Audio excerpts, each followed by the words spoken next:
Asalaamaaleykum wa rahmatullahi taala wa barakatu jërëjëf mbokku téléspectateur ak téléspectatrice bu télévision El Mauritania mbokku téléspectatrice aussi ak téléspectateur bu émission xeltu tey jii ñu amati beneen kàngam ci sunu plateau koo xam ni am na lu bëri loo xam ni tey jii mën nga ko jàngat ak moom ndaxte nekk na koo xam ni def na lu bëri ci biir réew mi. waaye lu yàggul dara du ñuy ànd ak waa régie ñu wax nu kan mooy sunu invité tey jii fële ca kaw fi nga xam ni moom mooy waa Inject fi nga xam ni moo fa nekk di Mouhamed Bakar mu ànd ak sunu maanaam waa réalisatrice aujourd'hui nga xam ni mooy Maimouna Idoumou ñu wax nu kan la ñu invité jii ci sunu plateau muy fukk ak ñaareelu numéro xeltu saison 6. seen émission xeltu moo leen fas yéene sëggal ci beneen jaar-jaaru kenn ci kàngami réew Mauritanie di doomu waalo juddoo ci waalo màggee ci waalo waaye it ñu ràññee jalooreem lool ci waalo ga mu juddoo kooku mooy Cheikh Mbacké Fall juddoo ca Garak ci atum junni ak juróom-ñeenti téeméer ak juróom fukk ci bésu juróom-benni fan ci weeru août. ginnaaw bi mu amee baccalauréat ci la ñëw fii ci capitale bi di Nouakchott ngir jànge ci njàng mu kawe mi fii ci l'université bu Nouakchott fi la jànge ba amee fi licence am ak li nga xamante ni moom la ñuy woowee maîtrise ci wàllu administration ak lépp lu jëm ci wàllu koom-koom ak ndimbalu askan.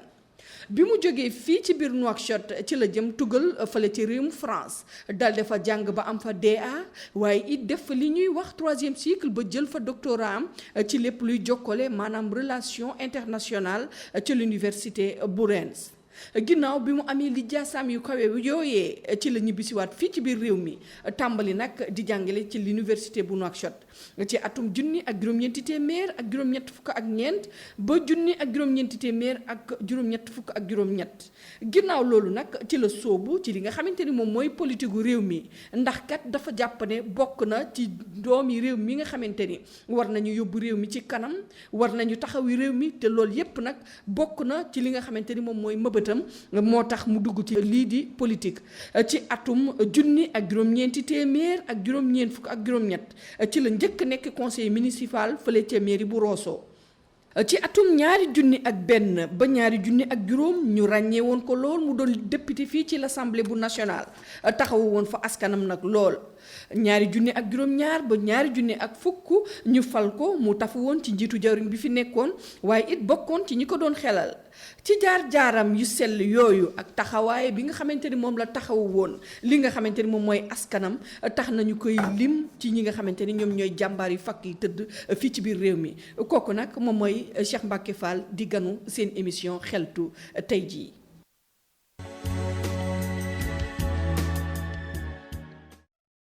voilà kon mbokku téléspectateurs yi sunu gan a ngoog defe naa ni kenn dootu ko présenté ci biir réewum Mauritanie ci jaar-jaaram ak lépp li nga xam ni war na ko taxaw ak réewam lu bare nag war nañ ko mën a waxtaane tey jii te incha allah daan ci waxtaan ak moom dem ci xuus si lu sore professeur Cheikh Mbacké Fall wala honorable député bu mu ci wax rek noonu la ñu ngi lay nuyu. maa ngi leen di fay. di leen gërëm di leen sant di remercier waa télé bi ñu am invité ma ci seen tur et di gërëm samay mbokk ak di gërëm réew mi balaa ma dugg ci mbir yi portrait bi dafa am fu mu kiyee tuuti. waaw mooy fi muy wax ni.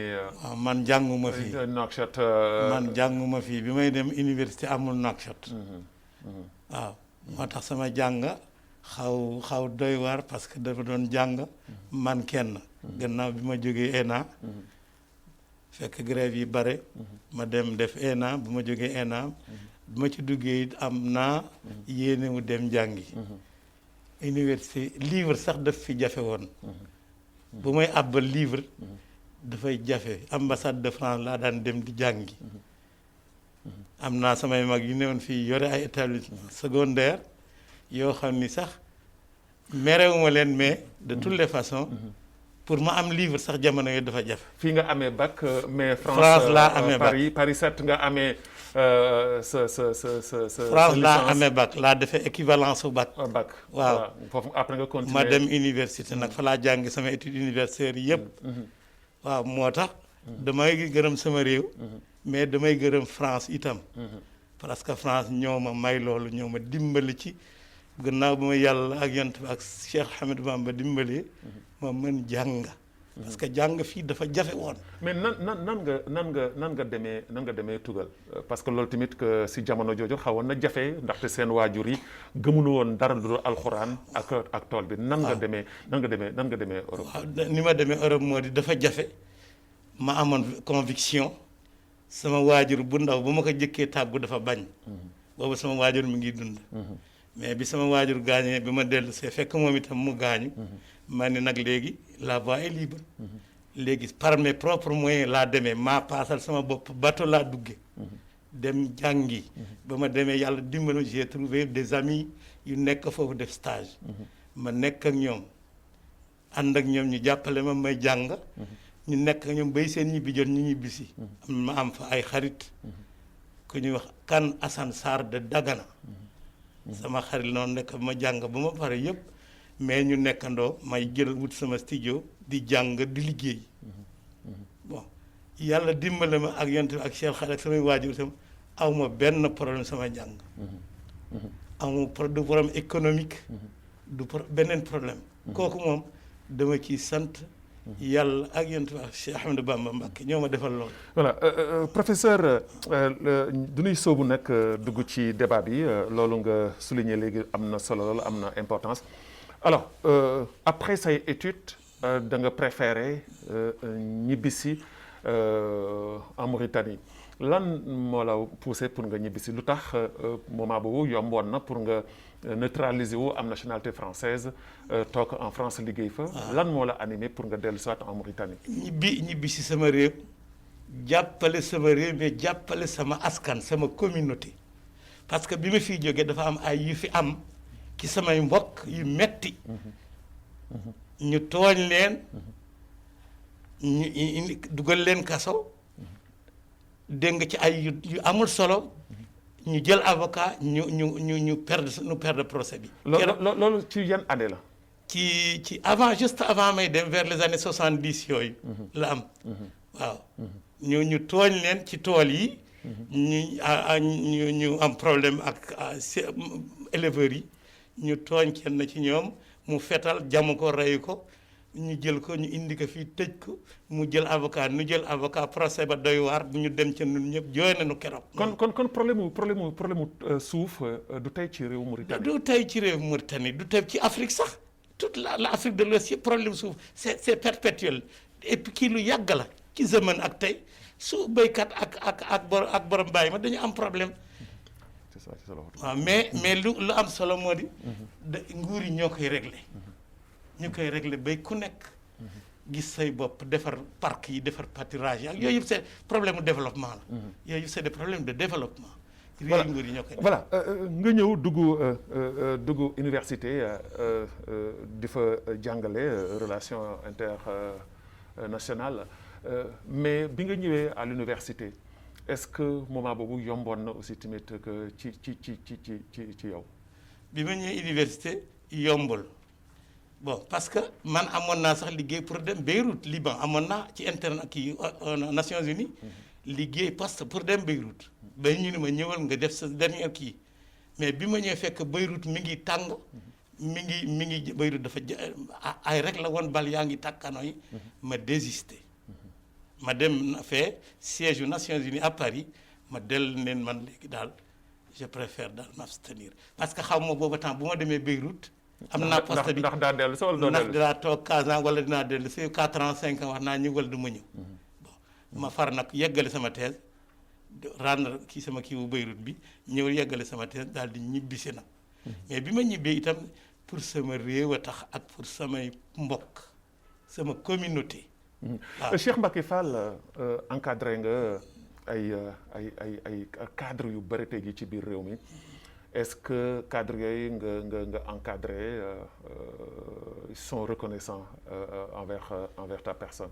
oui am na bala la kii am na question bu université bi ni ñëwee bi ma cee dem booba statut sax amuñu ministre bi dafa ma wax ne bu dañu la soxla université dañu lay jël nga dem parce que affaire étrangère laa doon xaar mais bi ma dem moo ma wax ni ma da ngay ñëw université ngeen dugg am yeneen docteur daañu ñëw bu ñëwee ngeen defar seen statut ngeen defar seen ngeen taxawal université loolu la ñu defit xeex ko dugg ci université bi dugg parce que moo tane woon parce que au moins au niveau statutaire dina baaxi bon ensuite am nga logement. kon statut bi si seen kanam la. noo ko defar nun ak ministre bi ak syndicat université yi. à l'époque kan moo doon ministre. Asni di laal na ci tuuti.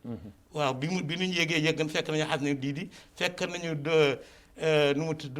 kooku zaman Makhtar Ould Daddah la. déedéet fekk nañu militaires yi booba militaire booba. y avait Attié le colonel Attié je crois. nekkoon na ak secrétaire ba Xama Xattaar. Yarahmu Cheikh Sadibou Camara était conseiller. ñooñu am na ñeneen ñi mu nekkaloon wax yart bi.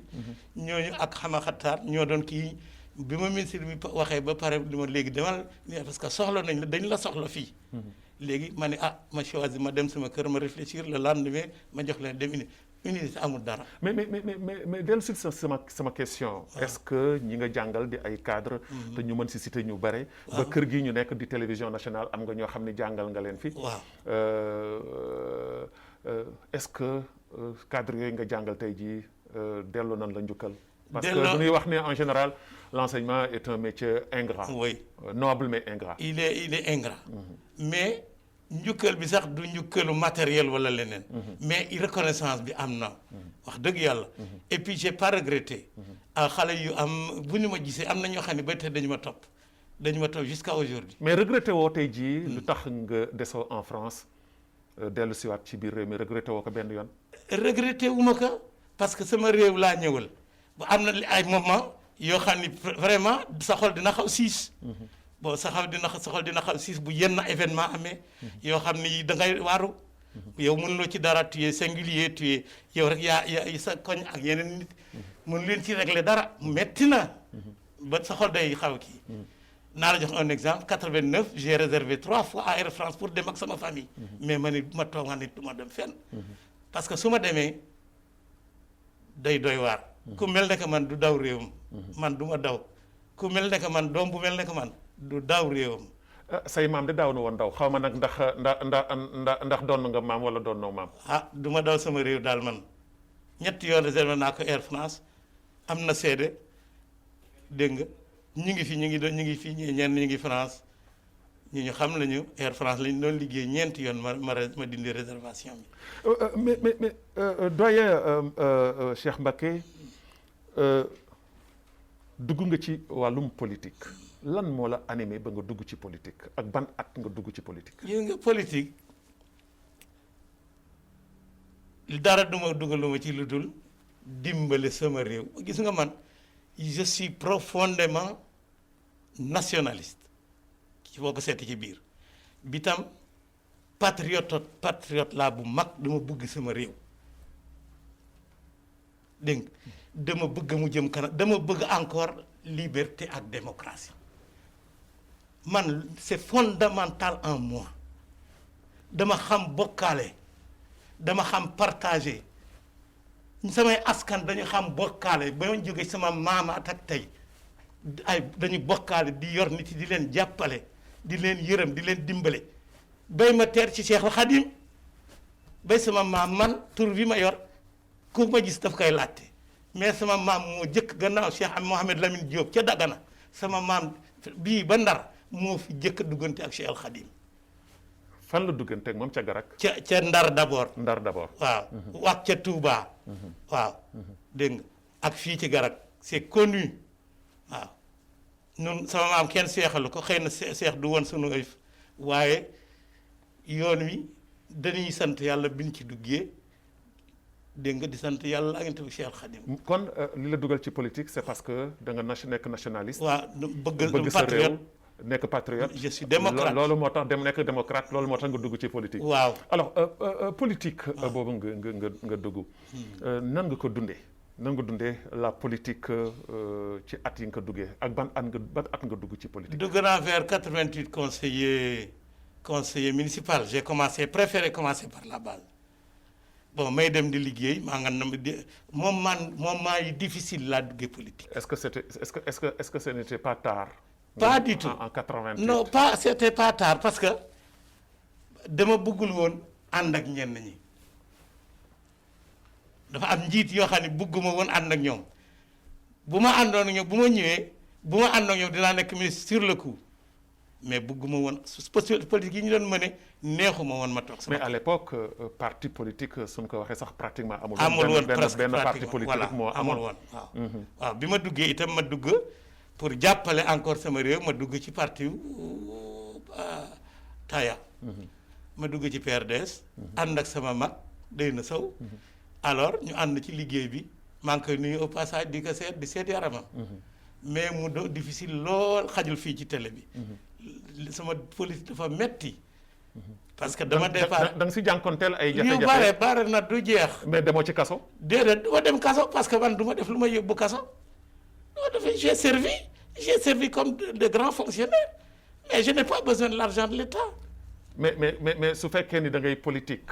te nga wax ni léegi da nga nekk koo xam ni ku dëggu nga. waaw ku sincère nga. waaw démocrate nga ku gëm sa bopp nga. ku am lu bëgg nga. waaw alors ragal moo la taxoon xëy na li nga daan gis xëy na neexu la woon doo ci xuus ba sore ba mu la yóbbu kaso. déedéet du affaire ragal ci biir parti bi au sein du parti dama doon wax lu ma bëgg a wax. ça veut dire que Cheikh Mbacké masul opposé wu. damay bu mu waxee assemblée dañuy defe ni man opposant la et le président Taye était au courant il m'écoutait mais loolu moo doon sama vision moo di il faut que mu am doom yu relever yëf yi tuuti el boobu laa doon dugg man les gens yu bari n'ont pas compris parce que politique dafa jafe mais el bi ma duggee woon el la boo xam ne bi du ma ne woon nekk comme opposant mais dama dugg pour ñu relever parti bi démocratiquement et au niveau des libertés pour mu jëkk tuuti nit ñi mën a ñeme dara. mais professeur à l'époque su fekkee liberté lu ñuy wax liberté bi jamono jooju amul. amul mais il faut que nun nu koy coow il faut que mu am nu koy coow parce que. mais yan jafe-jafe nga ci doon rencontré. jafe-jafe yu metti bu ma waxee samay ñooñ sax ñi ma nekkal dañuy yëkkati ci ba mu alhamdulilah la wax la première fois ma demee ko conseil national.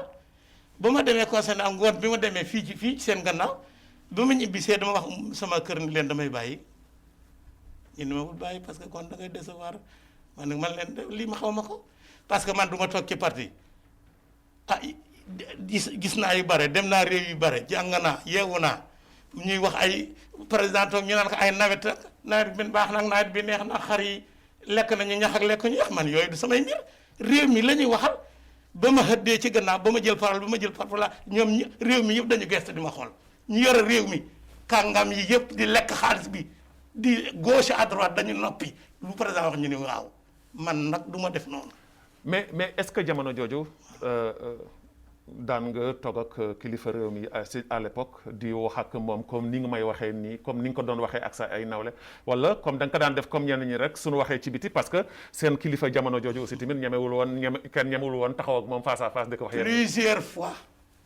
plusieurs fois toog na ma wax ko face à face nu toog ci taabal Ramadan day invité bu Ramadan yi. dara du la si teg lu ma ci fekk maa ngi ñoom ñooy wax ma wax ko li am ci réew mi wax ko li nu bëgg suñu progression wax ko vision nit yi ci réew mi waxante li jaadul bu ma yabal na ma Gidi Maxa 14 mois ma liggéey toute la politique du PRDS maa ko liggéey Gidi Maxa mais bu ma ñëwee la fa metti ndox du fi jar 900 yëtaa yooyu bëri ko 900 la doon jar suuf yi wax ni ko xale yu jigéen ñi bu ñu jàngee Gidi Maxa xale bu ñu jàngee du ñu mën dem collège parce que benn collège moo am seen i waajur duñu leen jàpp bàyyi nu dem jàngi mu ni ma loolu mooy lan mu ni ma ne ko ndox na sax mu ni mu tiit wool ma diw wool ma Sidney soxna mu ñëw mu ni ko programme japonais yi di ndox mi gi nii naa na tax lu dama koy wax te dama ko daf koy def waaw face à face bu may wax alors ça c'était en 2001 xam nga dañu doon wax dictateur la mais du dictateur xam nga nit da nga koy xam c'est un monsieur très ouvert et très intelligent Maawiya est un monsieur très ouvert et très intelligent boo jiitee nag lu am yëpp ñu fëgg ko sa kaw du leer ba ñu def tribunal comme Nuremberg bés bu ñu deful tribunal bu mel ne que Nuremberg ñu xam kan moo joxe ordre kan moo def lii kan moo wax laa kan moo wax laa kan moo wax lii bu boobaa dina leer. voilà mais monsieur Fall xam nga en 2001 nga nekk député en 2001 ba 2005 lépp dagg après bi nga xamee ni coup d'état am na fi lépp taxaw en ce moment là ñu yéen ñu wàcce leen. dafa mel na à partir de ce moment boobu si nga presque mën nañu wax ni fay ci wàllu politique.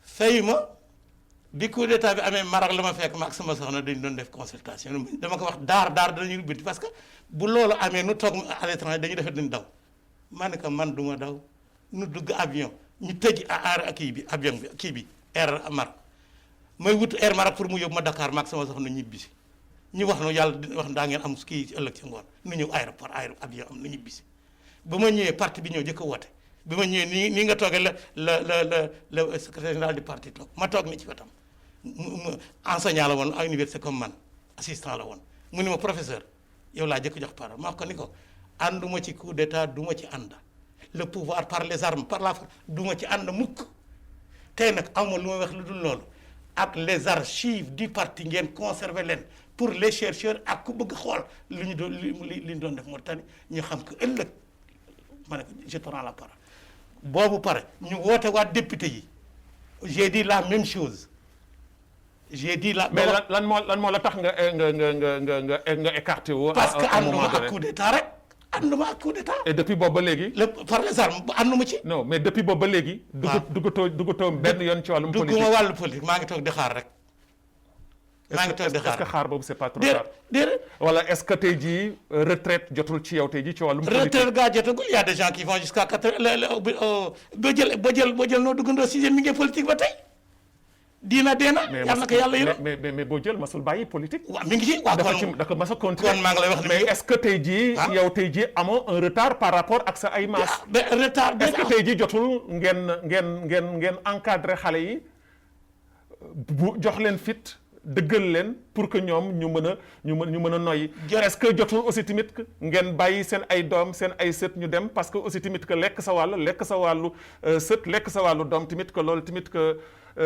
nga baal ma ci waxin bi mais ci terme bi que tubaab di waxee égoïsme la. wax nga lu rafet wax nga lu dëgg ci laa nekk moom laa di organiser ndaxte man dëkk ba mu bokk sunuy mag ya fa ne woon dañu waroon defal nu loolu defuñu ko loolu mooy carence wala fii mooy seen doole. voilà Rosso mooy seen pays.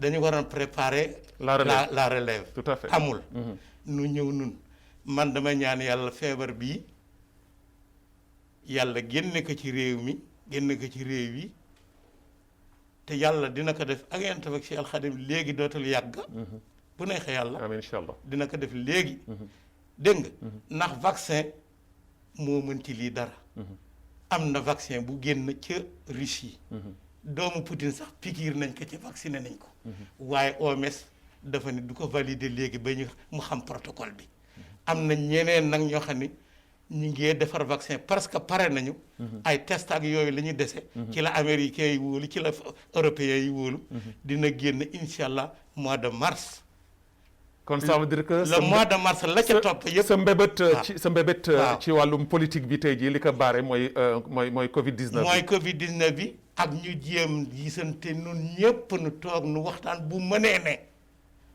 tey jii xale yi nga wax ni tey xale yi ne dégg naa dama laa tontu ci sa question bi man bëgg naa ñëpp bëgg naa ànd mais lu doon sama sago moo di ma taxaw ak ñu mel nag man bay xale yi taxaw bay dëgër parce que xale yi parce que y a des cadres valables mais moom laa di wax maa ngi ciy ñëw parce que yegg seeguma ci problème mu communauté yi waaw communauté yi nun communauté lañu communauté boo xam ne bii ca cosaan nag tey dafa am ci réew yépp mu di askanu wolof bu mu di lu yaatu gis nga xoolal le hasard fait que qui actuellement celui qui dirige la junte du Mali est de Guy Dakar ses ancêtres sont de Guy Dakar c'est un Diaw de Guy Dakar.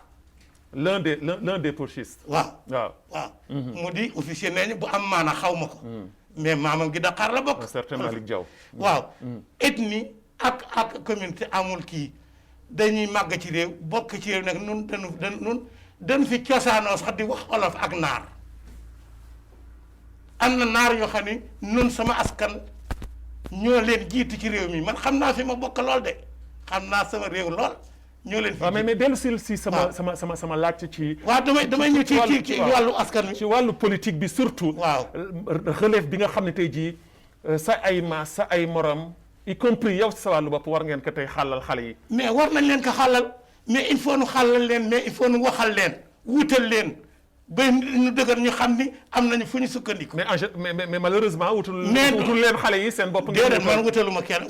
soo wutalul sa bopp sa maas mi ngi wutal boppam. man wutaluma kenn wutaluma sama bopp man li ma bëgg xam naa ko xam naa fi ma jëm añaanuma ñëwuma kenn mais dama bëgg balaa ñuy taxaw mu am yu ne ci ñoom yoo xam ne dañ koy dindi ba ñu doon benn.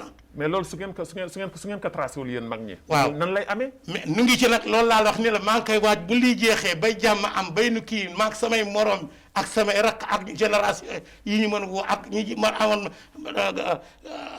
kii nu mu tudd dañ ko waxee ñi nekkoon député yeeg yooyu kilifa yi. mais est-ce que mag ñi nga xam ne ñoo nekk ci seen askan. nekk fi tey jii nekk ci maanaam au sommet.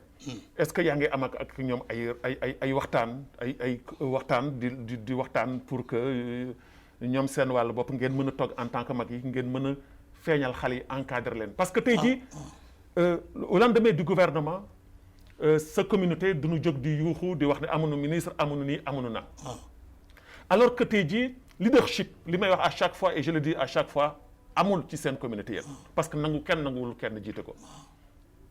mag ñi nangu na xale yi ñëw xale yi tamit que fu mu toll fi nii jot na ñoom si seen wàllu bopp ñu ngi fippu neen nu duñuy taxawal am nañu benn à ton information que ni week-end bi rek pas plus tard que week-end bi am na ndaje bu nu def les cadres wolof yi nga xam ne def nañ ko def benn jàngat xool si waxtaan si pour taxawal dara ci seen avenir ëllëg est-ce que pare ngeen tey jii pour ànd ak ñoom ci loolu et ensuite yow si sa wàllu bopp nga wax ak sa ay morom en tant que un doyen koo xam ne tey jii ñi la mag ci wàllum politique ci réew mi barewul tey si sa communauté. du noonu bu ñuy def ay affaire bu ñu ko def ñoom kenn kese wax naa ko fu ne bu ñu ko def ñoom kenn kese amuñu doole nañu dem waxtaan ak seeni mag ba pare xam nga lan moo bëgg a yàq àddina bi léegi. moo di xale day jóg rek boppam nooy. du kii mën a jaayam du kii magam du kii comme mais kooku du baax. du dem mais da ngeen leen tànc. tàncunu kenn man day tànc ma kenn tàncul nguur gee leen tànc moo ma fi indi tey moom laa di wax. non du question non monsieur Fall du question nguur parce que nguur balaa mu lay jox dara. waaw dafay fekk na yow sa wàllu bopp nga am benn organisation. parfaite bu la permettre nguur jox la dara. waaw mais su fekkee ni nguur si wàllu boppam. waaw yéen wanewu leen seen bopp li tax nguur di leen jox dara nan la leen di joxe dara. loolu lañu war a defar mais loolu du xale yi ñoo koy defar dañu ñëw ànd ak ñi fi newoon ñu toog waxtaan. ñoom bañu ñu ànd ak yéen parce que ñu ngi ànd ak yaa ngi ma wax léegi ni ma woote nañu daje boo xam ne. mais xale yi mais am nañu sañ-sañ boobu. am nañu sañ-sañ en tant que jeune cadre ñu toog waxtaan seen biir. mais bien sûr mais nañu waxtaan ak ñu ak seen i mag nañu waxtaan ak ñi fi nekkoon lu mu leen di wàññi nun dañ leen jox xalaat ensuite nun bu nu neexee sax nunu ba jox bàyyi wuñu kenn dem mais nun loolu xamuñu ko dañu ànd ak jàppale ñëpp. mais su ngeen defee loolu est-ce que du ngeen daanu. suñu defee la. su ngeen nee demu leen est-ce que xale yi duñ leen yóbbu ardo yóbbu leen retraite. mais non du affaire forcé xoolal non du amul affaire retraite yóbbu retraite yow ni nga ko gisee vision boobu ak xale yi du noonu vision bi moo di dara amu fi parce que li fi am ku nekk bopp sa bopp. est-ce que du loolu moo tax tey jii amu leen dara. ci nguur gi loolu moo tax amuñu dara parce que kenn bëggul sa morom dara parce que kenn nangul ràññi ni kii. mën nañu dimbale. bu ñu ko en tant que un expert bu ma dog boo dog. non mais dama lay laaj foofu parce que c'est important li ngay wax mais en tant que expert en tant que un ancien quelqu'un koo xam ne sa xel màcc na ci wàllum politique lan mooy solution bi pour régler ce problème. solution bi moo di nu toog nun ñëpp dama wax ni la man day bu ma yàlla dimbalee mi ngi sama yéene dinaa ko def ak ñi ma ñëpp toute génération confondue waaye léegi confinement dafa am feebar bi dafa am. da nga ko organiser ak ñi nga ko war a def ko organiser ko ba mu baax woo ñëpp doo bàyyi kenn koo bàyyi rek dañ ko fàtte ci ñi war a taxaw nu toog waxtaan am ñaari fan week-end tout un week-end def ko fan ko war a defee toogee waxtaane ko wax sunu feebar wax li nu bëgg ay nit mën na nekk mbooloo benn mbooloo ñii nekk opposant ñii nekk majorité mais ñi kii mais intérêt bi di benn ñu xam ne lii mooy seen intérêt ci réew mi ñoom ñëpp ñu jàpp ci lii teegu wala fi defuñu ko dara du baax te kooku lu koy indi mooy toogaan waaye ku toog ñu lay xeex gis nga man mi ba ma ñibbisee dugg ci affaire bi ñëpp ma doon xeex samay mbokk yi ma nekkaloon dañ ma doon xeex collectif de wolof maa ko créé man le nom maa ko indi réunion naa guddi bay garde yi ramasse kon da ngay dëggal sama wax rek ni la yéen du ngeen am dara ci réew mi su fekkee ni changé leen attitude mais il faut que l'on change il faut que l'on change xam nañu lii di mënul dem au bout d'une décennie de 2 décennies yow jubul ci yow nu toog waxtaan nu nag suñuy rakk ak ñëpp suñuy rakk gaa defuñu dara mais màgg nañu jàng nañu moo ma indi fii ma wax ko moo ma indi fii ma wax ni toutes les ma wax ni président Azwani toutes les communautés se valent dégg nga toutes les communautés se valent la communauté wolof est une communauté entière elle est mauritanienne elle vote elle a de gros cadres de très grands cadres beaucoup de cadres. Mais donc il y a pas de raison que l'on nous exclut. Non mais kenn exclure leen. bul wax loolu. non mais exclure bul wax loolu. non mais monsieur Fall. exclure leen parce que. exclusion mooy. bàyyi ma wax ñu bañ leen jox non dama leen bàyyi nga wax. mais ñu bañ leen jox li leen war a jox. jox nun mais est-ce que tey jii. man foofu laa bëgg aussi tamit ñu waxtaan ci est-ce que tey jii être ministre rek. moo war a tax ni ñu exclure leen. parce que yéen a ngi occupé ay direction non occupé ngeen fi ay fonctions yu rëy dafa ndànk occupé nañ fi ay fonctions yu rëy. voilà. mais fonctions yi yaatuwul barewul ñenn ñoo ko yore dégg nga ñun dañu bëgg tey je dis au pouvoir que ni que les communes toutes les communautés se valent su ñu defee un ministre suñu dee 30 ministres que l'on prenne 30 ministres divisés par 5 ça fait 6 ministres par communauté. Des hommes et des femmes pour chaque communauté 6 ministres. mais est-ce que le droit dans cette montée non mais est-ce que loolu non mais il faut qu'on se calme un peu. non est-ce que non parce que ñi may wax yi dafa muñ ci ma. non d'accord non mais il faut qu'on se calme il faut qu'on se calme nga wax ak dal comme ça ñi ñu mën la dégg mais dama bëgg li ngay wax ni mu doon loo xam ne aussi tamit que c'est raisonnable parce que tey jii soo waxee ni tey jii nous sommes 6 communautés wala 4 communautés nañ ko diviser par nangam est-ce que gouvernement est-ce que état noonu lay doxee. le principe d'égalité foo ko def dañu bëgg nous exigeons du président de la République Ghazouani d'appliquer le principe d'égalité désormais dans ce pays égalité l'honneur que l'honneur ça nous sert à quoi. mais est-ce que tey jii. l'honneur nous sert à quoi. est-ce que tey jii bul ma dog li may wax bu ma dog de. bul bañ ma wax ko. non su ma bañoon nga wax ko du ma la invité. dafa l'honneur ne nous sert à rien. su ma bañoon wax ko du ma la invité. fraternité y a pas de fraternité dégg nga. non man ngay waxal dégg nga honneur fraternité amul. la ca des amul. égalité nag masuñu ko fi appliqué dañu bëgg le président Ghazouani dañ ko jàppale am nañu yaakaar ci moom dañ ko exiger mu appliquer principe d'égalité ci réew bi. mais yow jaadu na ci yow. mais yow li nga gis tey jii. jaadu na ci yow li nga gis tey jii muy dox ci biir réew mi dalul sa xel yow.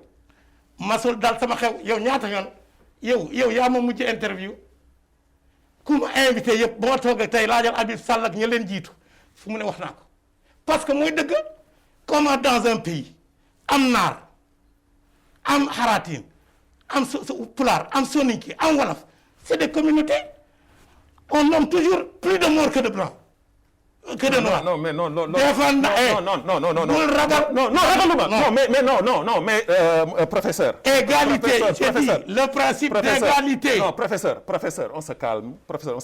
Yow kilifa nga responsable nga. Kilifa la am na yoo xam ne tey jii xale yi ñoo ko war a wax. nga delloo si leen. parce que tey jii quand tu parles su fekkee da ngay wax waxu móor waxu nit ku ñuul. communauté waxu nit ku communauté. loolu c'est grave pour un pays boo xam ne tey jii ñoo ngi jëm vers xëy na l'unité nationale ñoo ngi jëm vers que peut-être que loolu lépp am mais xam nga am na lu bëri loo xam ne mën ngeen ko régler ci dal régler que ci façon tey jii pourquoi pas demander à être reçu comme ni ma la ko wax benn collectif boo xam ne daa ngeen mën ci yëg seen bopp ngeen dem wax ko ci dal mais xam nga tey jii nekk ci télé aussi tamit que di def distinction entre naar entre wolof entre pulaar entre soninké loolu c'est grave si sa statut yow. Moi je n'ai pas fait de distinction. Je dis ce qui est. Ce qui est, c'est la Mauritanie n'est-elle pas composée de comme ça? C'est le destin qui a voulu créer ça. Donc nous devons vivre avec ça. Non kenn werantewul. waaw vraiment kenn werantewul. waaw loolu laa wax nag. voilà gis nga man waxuma. mais est-ce waxuma di xool li ma waxuma unité nationale. c'est creux. J'ai vu les garçons qui ont créé alternance des cadres xaw ma. Ils ont mis l'unité nationale au fin de leur programme. J'ai lu tout le programme. Au fin, à la fin de quelques lignes, unité nationale. Unité nationale, c'est un creux. dañ ko amee di ko naxe nit yi. mais unité nationale. unité nationale buñ koy def da nga ci taxaw mu di dëgg nga réglé ko. nga réglé ko. dañu bëgg. Ça fait 30 ans, ça fait 20 ans que je crie ça. Et d'autres crient. Et d'autres dans ce pays. De grands cadres, de cadres dignes. De toutes composantes confondues ñu ngi wax loolu 30 ans doy na nag stop. doy na que l'on revienne à la réalité. D'accord. Et c'est ça, c'est pour le bien de la Mauritanie. Non, c'est pour le bien de la Mauritanie. Mais c'est pour le bien de la Mauritanie, mais man je ne suis pas du tout d'accord avec vous ci sa maanaam façon de voir les choses parce que pour man dama jàpp ni tey ji en tant que tey ji un grand cadre kenn werantewul tey ji li nga def ci biir réew mi kenn werantewul tamit sa li nga taxaw réewu Mauritanie mais dama ni est-ce que tey ji yëkkati dënn moom mooy régler problème bi est-ce que tey ji du toog waxtaan comme ni nga ko waxee ni bëgg nga tey ji dajale ñi nga war dajale waxtaan ak ñoom bind lépp tënk lépp jaarale ko fi nga ko war a jaarale du loolu mooy régler la situation aujourd'hui seen communauté bi nga xam ne tey ji da nga wax ni dañ leen marginaliser wala dañ leen beddi est-ce que tey ji jotul tey ji ngeen dellu siwaat à la raison ngeen toog waxtaan échanger yéenante d'abord seen jàmm seen bopp parce que yéenante wu leen jàmm seen bopp yéen loolu laa la wax yow du loolu li ma wax yëpp yow yaa ngi soog a yegg si xoolal man nii laa di waxee ça n'a rien à voir avec teraanga bu ma jox nit wala jàmm ju may wut wala nit yi def bennoo ça n'a rien à voir nii laay waxee bon ensuite je ne veux pas mâcher mes mots dégg nga bëgguma yàq sama wax damay wax li ñu war a wax. waaw d'accord mais nag bu ma dog d'accord ñu wax la logique des choses quand même. dans la logique des choses mi ngi fi ñaata yoon la yenn wala daje dem kii fi jóge dem bërki dem ay wolof daje wu ñu woon ci loo yëg wala loo yëgul dem ca moom ku ne jóge sa boor jóge fa dem daal di wax ba nu demee ba ñu waxee ba pare ñu beddoo. waaw mooy seen problème. mooy li ma wax ku ne wax sa mbiri bopp. est-ce que jotul ngeen régler seen problème boobu. moom laa la wax ni la nag voilà pour ñu liggéey ko dañoo toog. man ngay waxal dañoo toog. bu ñu toogee nu gis sunu bopp waxtaan ci sunu biir xam nga am na yoo xam ne yi da nga koy junj doo ko wax fii ca kaw da nga koy junj rek bu yàlla defee loolu am wutuñu histoire xoloowuñu ak kenn waxuñu kenn lu ñaaw duñuy toog nu waxtaan ci sunu biir. voilà mais doo dem gis président dans des conditions toujours dans d'autres conditions nga dem ñii mer ñu ñii dem ñii yëg ñii yëguñu dégg nga yii loo xam ne ñëpp a ko bokk dañ koy waxtaan ndànk bay mu jota ñëpp bokk ci yem xalaat génn ci amal nu njëriñ. yaa ngi ma wax léegi de réunion bu ay xale def. mais lu leen tee jàng nañu yeewu nañu man ñoo ma fi indi tey yow da wax ji da départ bi moom ni nga jëlee départ bi moom du noonu laa jële man ñoo ma fi indi tey. ñenn ñoo la fi indi xale yi. génération yi di ñëw parce que nun dañu am ay doom am ay jarbaat am ay rakk dégg nga bokk ci réew mi ñu jàng ñoom ñëpp nu xam nañu seen diplôme ñëpp. waaw mais nangu leen xajal. mais les nangu leen xajal. ku leen nangul xajal yow tamit bul wax loolu. mais su fekkee ni yow nangu nga leen xajal am na say. mais yow defal ndànk yow defal ndànk yow dans combien de pays en Afrique. ay borom 80 ans di diriger moi j'ai 70 ans. non d'accord j'ai 70 ans. mais dugal si xale yi tamit.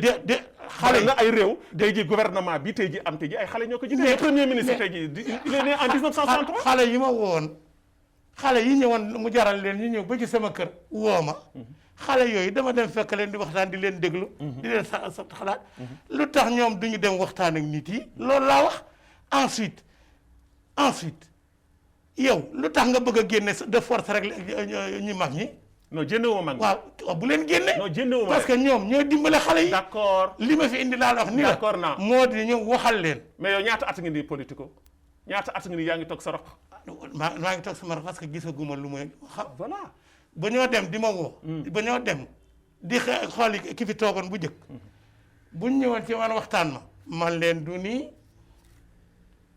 def leen nii woo leen diw man bi ma maa jëkkee woo c'était pour me nommer ministre xam nga ko yëg nga ko maa ko Aziz Niang yaram mayal na ko yàlla yërëm xeral ka àjjana nu toog fii mais biñ ma wooy dama dem wooy cadre yi fi newoon yow ci jamono ñu ngi dund ñu ngi fi am nañu responsabilité yu mag dama leen woon wax la ca am ca gannaaw yàlla moo xam dégg nga li ma la man damay bokkaale lu ma am dama koy bokkaale ak samay mbokk damay dimbali samay mbokk. voilà très bien dégg nga xale yi ñoo ma fi indi tey li ma fi indi moo di moo wax. non li nga wax li moom déjà. li nga wax li moom leer na daañu. li nga wax ndax nit yi dégg ko. li nga wax ñi. nguur gi bàyyi xel ci nun. voilà ndax nun yàqu na. mais nguur gi bàyyi xel seen il faut ngeen bàyyi xel seen bopp yéen d'abord. ngeen organiser wu seen bopp voilà. c'est très important léegi nag professeur waxtu mi ngi dem parce que émission bi moom. defe naa ni mi ngi daw lu sore. du ñuy dal nag dugg ci benn aspect boo xam ni mënuma la invité fii te duñ ci laal. muy diwaan bi nga bokk muy diwaanu Rosso. surtout seen village yi nga xam ne da ngeen fa dëkk. yéen les cadres ñi nga xam ne yéen a nekk fii depuis bi nga xam ni indépendance am na fii léegi ngeen jiita ci nekk ci poste yu mag yi wala nekk ci yenn institution yu mag yi.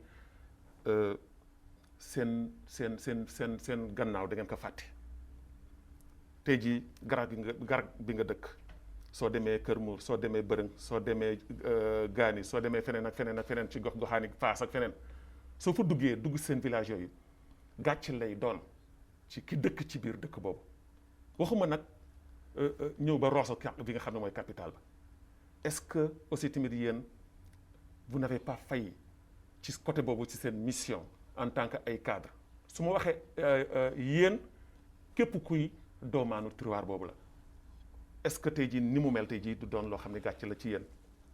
gàcce la te nun kay waaye du gàcce ci noonu itam boo ko seetee parce que yàlla dafa yemalewul ni baaram yi wuutee la wërsëgu nit yi wuutee bu doon sunu dëkk bu doon sunu sago ca njaago ba ca Kër Muur defaru ku nekk tabax sa kër baay tabax sa kër maam defaru ba jekk. et pourtant yéen a ngi tabax tey jii si capitale. waaw ñu ngi tabax ci pourtant tabaxu leen seen dëkku maam.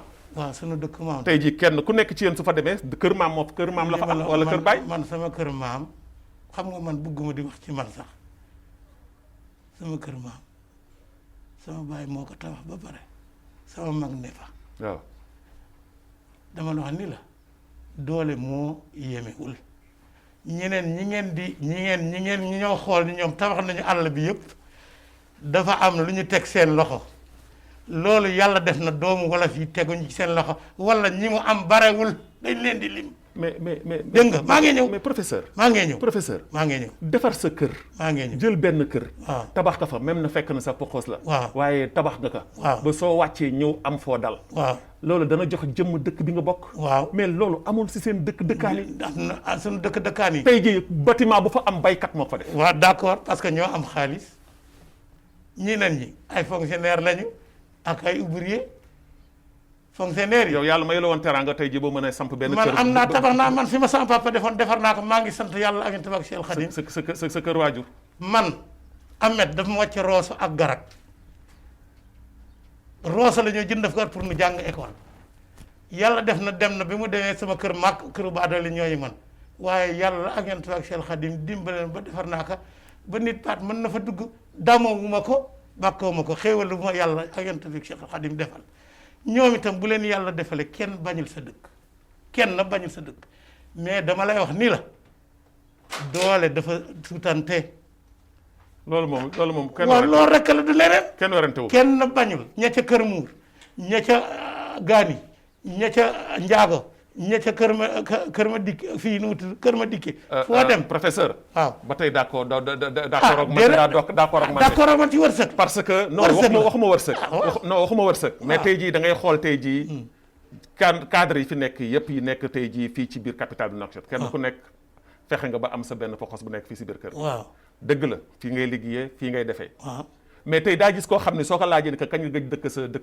sa dëkk maam dañ la wax ni la juróom benn weer daw ma fa am ñoo xam ne at demunu fa kooku baaxul waaw loolu laa bëgg nga wax ko parce que tey jii yow xam nga tey invité bi ma la invité yow miroir nga da nga bokk ci mag ñi nga xam ne dañ leen war a sargal il faut que ñu wax ko mais il faut que aussi tamit vérité boobu nga osé wax que ñi nga xam ni ñoom ñooy cadre yi nekk yi fii cadre yi te fàtti seen cadre yi te ku si dee ñu wax la yóbbu ma garak wala yóbbu ma kër muur dëgg la cadre yi am ñi xam nga ki ñeent nga tabax nañu fii il y a quelques années c'est récent kenn tabaxul woon amuñu woon ku ci amul logement da nga loué yàlla jamono mooy doxal jamonaam ba yàlla indee jamonaam xale yi tubaarkalla am nañu gis-gis tabax nañu mag ñi sax am nañu gis-gis tabax nañu am nañu fii dëkkuwaay yàlla na doon seen muur bon léegi it bu yàlla indee dañ ko wax nañ leen encouragé comme ni nga ko waxee ni nañu góorgóorlu ki defar seen i dëkk seen kamtalaayu kàttan ak seen wërsëg parce que man bëgguma ñaax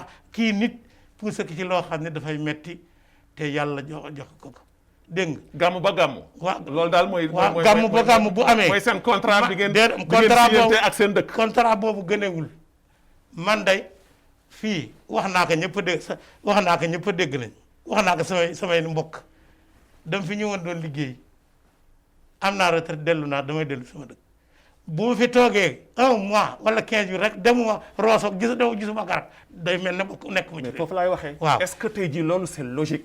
waaw nit ki jël dooleem yépp def ko ci àll bi. déedéet soo demee ba sa doole jeex. waaw nga ne xaaral nga yóbbu ma jóge parce que fu mu nekk fi nii. waaw tey suba gannaaw suba yàlla mën na ma jël.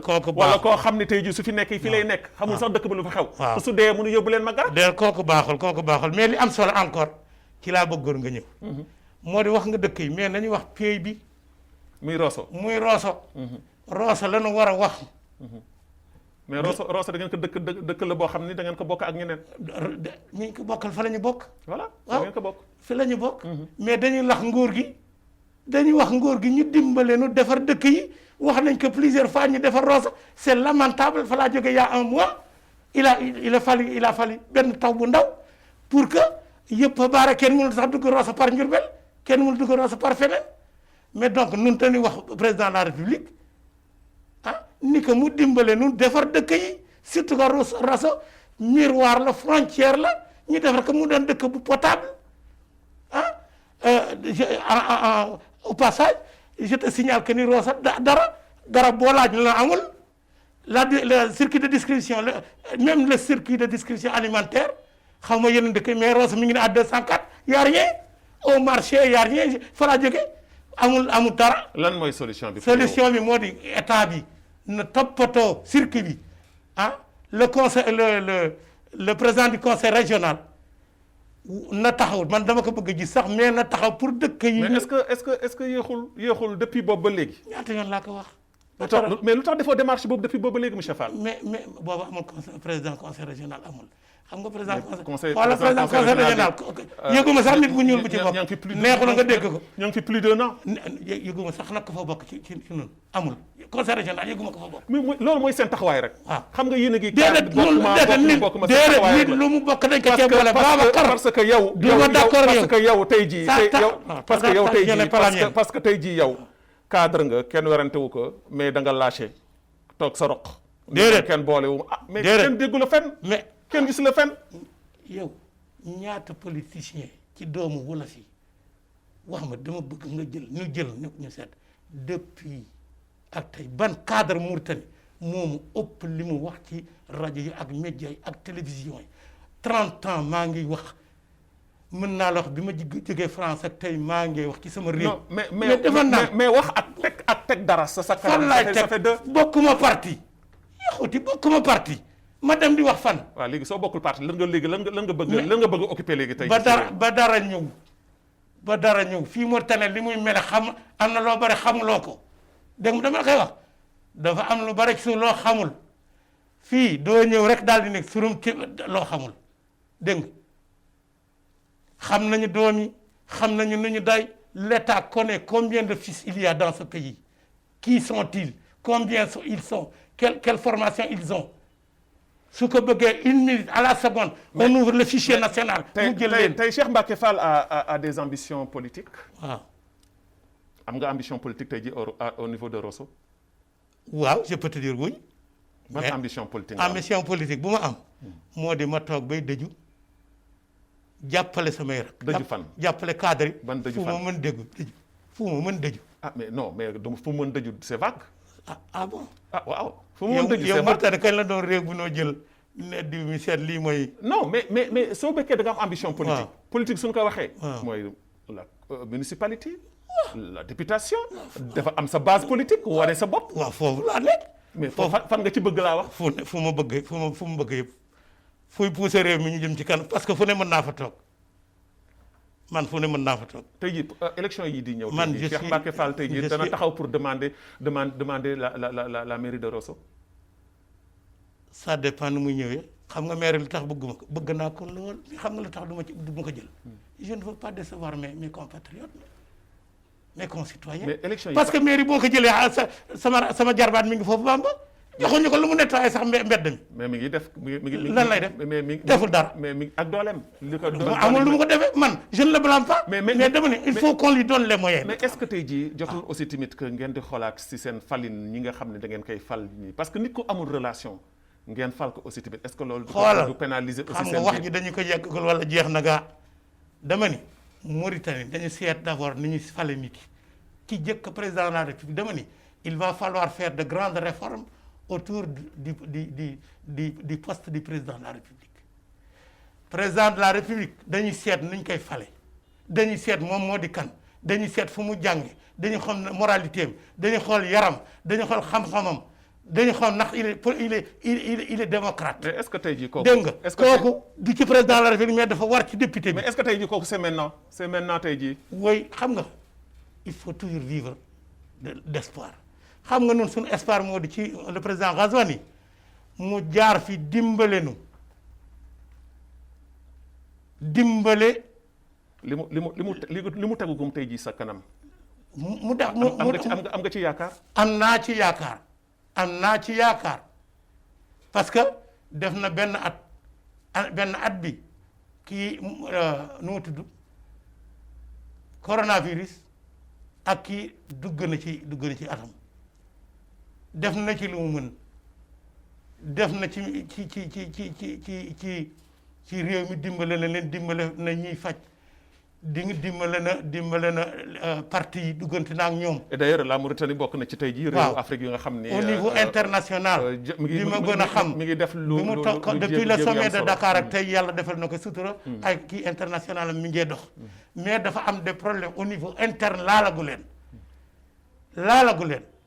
le passif humanitaire laalagu. mais est-ce que nekkul le problème de l'esclavage mu jeex définitivement ñëpp a yem. est-ce que nekkul ci plan d'action. mais dafa yéex na ñooyu la ñu bëgg mu jëkk la cohabitation nationale mu yi ma laal léegi. ñëpp a yem ñëpp a bokk. ñëpp a dugal seen loxo. yooyu defagu ko. dégg nga bonne gouvernance bi mi ngi ci. yàlla na continuer. am nañu espoir ci suñu justice.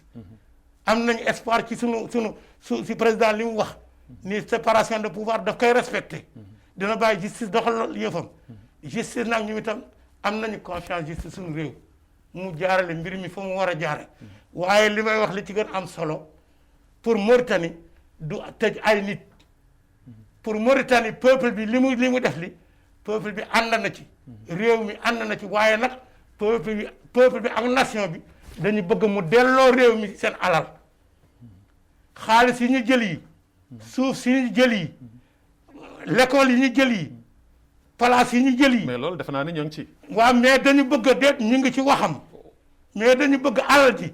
ñu delloo ko peuple mu dellu trésor public. dégg mais loolu kay defe naa ne. déedéet député loolu leer ko defu ko déedéet leerut kooku mi ngi ci yoon non mais mi ngi ci yoon. mais mi ngi ci yoon mais il faut que aussi tamit ak dal. waaye xoolal man nii laay wax mu ñëw non waxuma ni nga waxee. waaw waxuma sax bi nga wax dama ni est-ce que jotul tey jii comme ñu ngi ubbi ay procédure di dem ci yoon boobu est-ce que jotul tamit que ñu bàyyi. loolu mu eggale jot na ñu bàyyi mu egg. ñu ngi ci ak wax naa la li mu wax ni moom la wax ñun ànd nañ ci peuple bi ànd nañ mais dama la bëgg a wax ni la. yaakaar nañu suñu justice. yaakaar nañu président la li mu wax. yaakaar nañu ko mais dama la bëgg wax ne peuple bi li ko suuxal moo di. alal ji nu mu mënti day suuf si suufu jéer ak suufu waalo suufu biir dëkk bi. alal ji nit yi jël di ko kii peuple bi dafa bëgg ñu delloo si ko ay tëj kasoog yooyu. nga dem yóbbu alal ji kooku peuple bi wax ko nation bi. voilà kooku yoonu justice la ensuite dañu bëgg a bonne gouvernance bi. doon luy départ li continuer. waaw kooku stop. très bien kooku yoonu justice la kooku defe naa ni. dépassé na la daan ci xam li nga xam ne moom la ci justice. di def ëllëg. émission bi jeex na au demeurant itam ci aspect boobu. émission bi jeex na. benn minute rek ñu tëj. parce que émission bi jeex na parce que temps la ñuy demee. maa ngi remercier deux de nos juristes. Mohamed Ould Salah bi mu waxee problème wax ci ak mbir yi kan mooy atte ak ku dul atte ba mu leer ko def article bi mu def. c'est l'un de nos brillants juristes Mohamed Salah. fa la débat bi clôturé. Gurumolo wax na ci. fa la débat bi clôturé.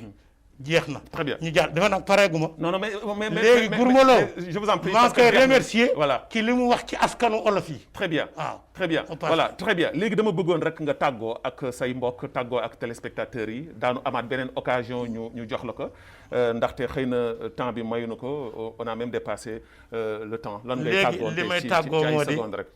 maa ngi ndokkeel réew mi di leen ndokkeel ci at mu bees mi. di ñaan yàlla coronavirus Covid 19 jóge fi. di leen xamal itam ni leen coronavirus. jeexul de. jeexul boo demee ci nit yi nga dem Rosso nga dem feneen Nouakchott dafa mel ne nit yi dañuy jeex na. nañu gëm yàlla gëm nañ ko. wekku ci yàlla. waaye nañu def li ñu leen wax ba tey ndax coronavirus am na. nañuy sol seeni masque te di moytu. bay yàlla dimbale na moom. ba mu jeex ci jàmm ak salaam. di ndokkeel réew mi di leen jaal di leen souhaiter ci atum jullit mi at mu barkeel bu naree ñaaw yàlla na mel ne daaw. bu mu mel ne 2020 ren moom 2020 moom bu mu mel na moom. di leen gërëm di leen sant di gërëm réew mi yëpp. jërëjëf professeur Cheikh Mbacké Fall ma fàttali ni moo doon sunu gan tey jii professeur Cheikh Mbacké Fall nekkoon koo xam ni ku nu ràññee woon la ci université bu Nouakchott mu am fa ak i maanaam jàngale fa ay lu toll ci at yu bëri jàngal fi cadre yu bëri ci biir réew mi nekkoon tamit ancien député à l'Assemblée nationale nekk cadre boo xam ne tamit que ci communauté wolof bi nga xam ne fa la bokk. di koy gërëm di ko jox daje incha allah ci beneen yoon di gërëm également sunu maanaam cadreur tey jii ki nga xam ni moom mooy Chérif Ahmed Ould Mouhamed gërëm aussi tamit Mouhamed Mbodj mi nga xam ne moo ànd ak ñun ci cadrage bi Mouhamed Bakar nekk fële ci wàllu inject Tijani nekk ci wàllu son suma réalisatrice Maymouna Idumu di ko gërëm di ko sant bu baax a baax waaye Mouhamed Lemine Diallo ci wàllu montage bi moom tamit di ko gërëm di ko sant di gërëm également Lena Dieye ci portrait yu am solo yi nga xam ne mi ngi koy defal sunu invité leen jox daje incha allah samedi bii di ñëw ci beneen émission ci beneen kàngam bu réew Mauritanie yal na yàlla def jàmm ci biir mi yàlla muccal leen digal nu ci géej xéewal wasalaamu aleykum wa rahmatullahi taala wa barakaatu.